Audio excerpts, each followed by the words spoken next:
感应的物件当中的离开了感觉和感受来。感应的物件的离开，感是问题。虽然我会感觉无，所以灵的门啊开了后，虽然我会感觉无，虽然我今仔日感受无，不过为着啥？为着这个家庭的和谐哦。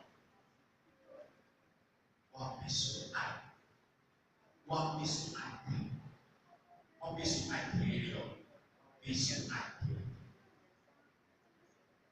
安尼哦，所以灵的物件当中所超越在声色以外，声色以外，所以内底当中伊就安尼真正就是要克服到啦，要克服到要超出着我们的感觉和感受，因为感受拢互声色。或这一句话，或一项代志，会去甲咱左右我们的感觉和感受。毋过这物件要会当离开感觉和感受，就是一定一种无声声。